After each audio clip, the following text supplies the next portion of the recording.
we now invite our class valedictorians, Jaden T. Domingo from grade 6 King Ferdinand and Angelica P. Salvacion from grade 12 King Robert to share their valedictorian address. Let us show our support with a warm round of applause.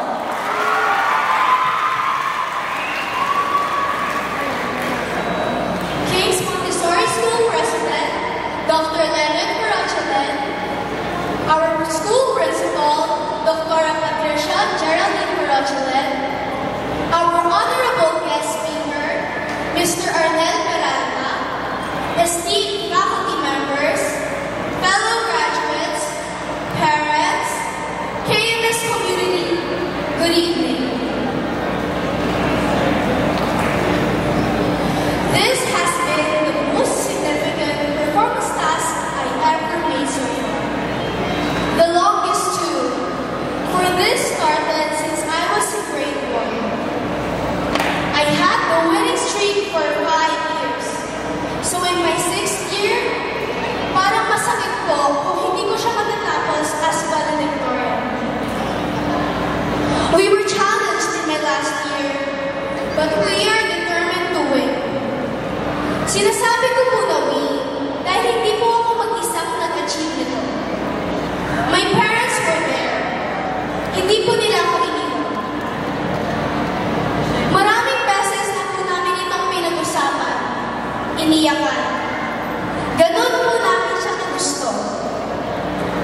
We planned for this. We worked for this. But above all, I think, the best that we did was, we prayed for this. We expressed all that we want in prayers.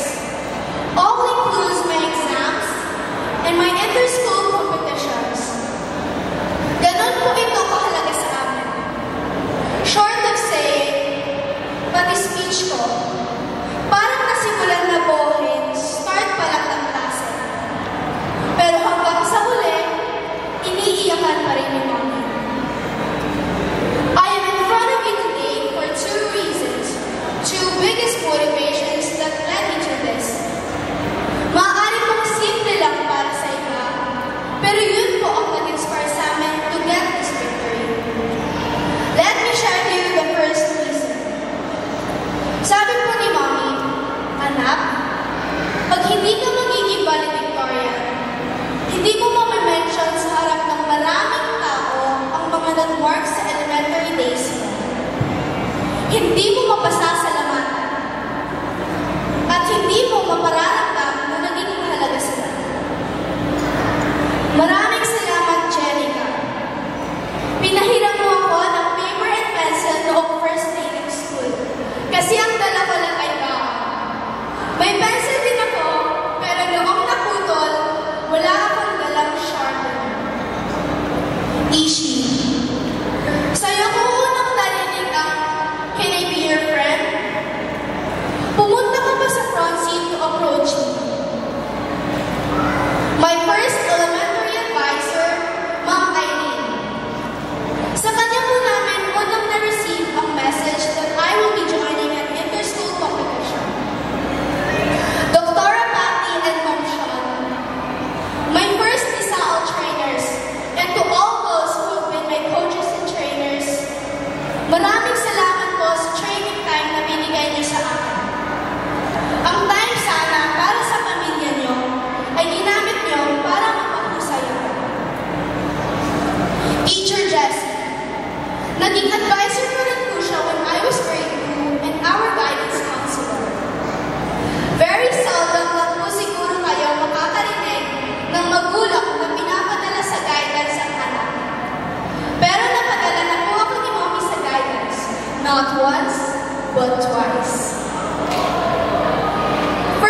with Ma'am JM as my advisor.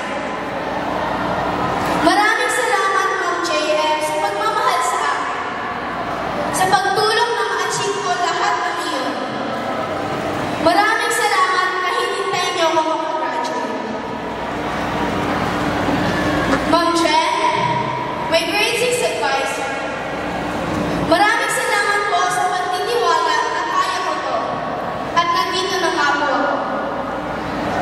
Sir Mark, alam niyo po ang mga times na sa inyo kami nagtitiwalang lumapit.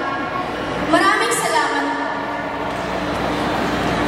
To the supportive parents of KMS, maraming salamat po sa higit na minsan ay pagiging magulang sa akin kapag hindi po available si Mama. Maraming salamat po na hindi niyo po kami sinusubukan. We may be part of a new generation. We are different, but we can be better. And we may be the best for the new Philippines. To my batchmates, maraming salamat sa pagtitiwala tuwing pinipili niyo akong leader.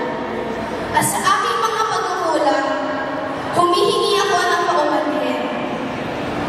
Maraming salamat sa masasayang alaala.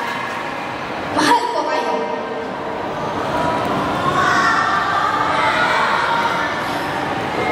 To my entire family, my titos and titas, my lolas and lolas, and my lolo, sayang, hindi mo na naabutan na valedictorian ako.